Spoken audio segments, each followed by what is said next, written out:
ನಮಸ್ಕಾರ, welcome to ಅಲವೇಲು kitchen. ರುಚಿಯಾದ ಸೀಮೆ ಬದನೆಕಾಯಿ ಸಾಂಬಾರು ಮಾಡೋದು ತೋರಿಸ್ಕೊಡ್ತೀನಿ. 20 ನಿಮಿಷದಲ್ಲಿ ಈ ಸೀಮೆ ಬದನೆಕಾಯಿ ಸಾಂಬಾರು ಮಾಡ್ಕೋಬೋದು.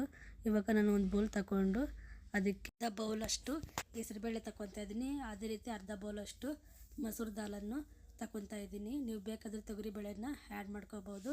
ಇವಾಗ ನಾನು 2 ಸೀಮೆ ಬದನೆಕಾಯನ್ನು ಸಿಪ್ಪೆ ತೆಗೆದು ಕಟ್ ಮಾಡಿ ವಾಶ್ ಮಾಡಿ ಆ್ಯಡ್ ಮಾಡ್ಕೊತಾ ಇದ್ದೀನಿ. ಇದು ಹಾರ್ಟ್ ಹೆಲ್ತ್ಗೆ, ಡಯಾಬಿಟಿಸ್ ಕಂಟ್ರೋಲ್ಗೆ, ಜೀರ್ಣಕ್ರಿಯೆಗೆ ಮತ್ತು ಗರ್ಭಿಣಿಯರಿಗೆ ತುಂಬ ಲಾಭದಾಯಕವಾದ ತರಕಾರಿ ಇದು. ಅದೇ ರೀತಿ ನಾನು ಒಂದು ಟೊಮಟೊವನ್ನು ವಾಶ್ ಮಾಡಿ ಕಟ್ ಮಾಡಿ ಆ್ಯಡ್ ಮಾಡ್ಕೊತಾ ಇದ್ದೀನಿ.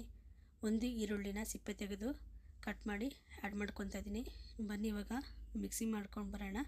ಮಿಕ್ಸಿ ಮಾಡ್ಕೊಳ್ಳೋಕ್ಕೆ ಒಂದು ಜಾರ್ ತಗೊಂಡು ಅದಕ್ಕೆ ಸ್ವಲ್ಪ ಕೊತ್ತಂಬರಿನ ಆ್ಯಡ್ ಮಾಡ್ತಾಯಿದ್ದೀನಿ. ಅದೇ ರೀತಿ ನಾನು 4 ರಿಂದ 5 ಹಸಿಮೆಣಸಿನಕಾಯನ್ನು ಆ್ಯಡ್ ಮಾಡ್ತಾಯಿದ್ದೀನಿ. ನಿಮ್ಮ ಖಾರಕ್ಕೆ ತಕ್ಕಷ್ಟು ನೀವು ಹಸಿಮೆಣಸಿನಕಾಯನ್ನು ಯೂಸ್ ಮಾಡ್ಕೋಬೋದು. ನಾನು ಒಂದು ಗೆಡ್ಡೆ ಬೆಳ್ಳುಳ್ಳಿನ ಸಿಪ್ಪೆ ತೆಗೆದು ಬಿಡಿಸಿ ಹಾಕ್ಕೊತಾ ಇದ್ದೀನಿ.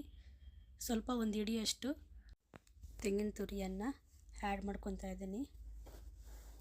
ನಿಮಗೆ ಮಿಕ್ಸಿ ಮಾಡ್ಕೊಳ್ಳೋದು ಬೇಡ ಅಂದರೆ ನಾನು ಹೇಳಿರೋ ಪದಾರ್ಥಗಳನ್ನೆಲ್ಲ ಕುಕ್ಕರ್ಗೆ ಹಾಕಿ ಬೇಯಿಸ್ಕೊಳ್ಬೋದು.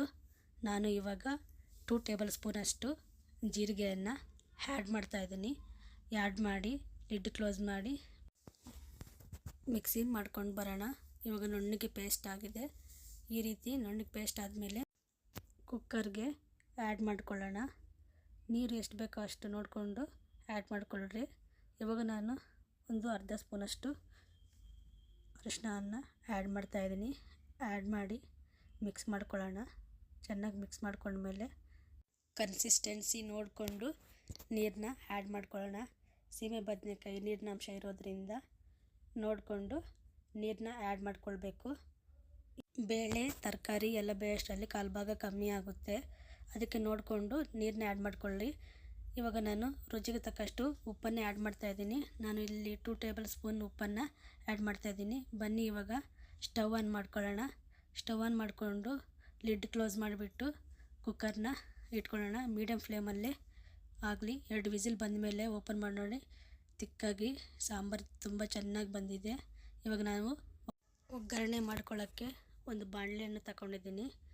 ಬಾಣಲೆ ಬಿಸಿ ಆದಮೇಲೆ 2 ಟೇಬಲ್ ಸ್ಪೂನು ಎಣ್ಣೆಯನ್ನು ಆ್ಯಡ್ ಮಾಡ್ತಾಯಿದ್ದೀನಿ. ಎಣ್ಣೆ ಚೆನ್ನಾಗಿ ಕಾಯಲಿ.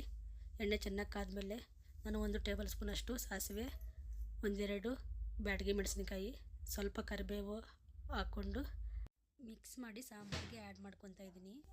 ಬನ್ನಿ ಸರ್ವಿಂಗ್ ಬೌಲ್ಗೆ ಸರ್ವ್ ಮಾಡ್ಕೊಳ್ಳೋಣ. ತುಂಬ ಟೇಸ್ಟಿಯಾಗಿ ಬಂದಿದೆ. ನೀವು ಒಂದ್ಸಲ ಟ್ರೈ ಮಾಡಿ. Please like and subscribe my channel.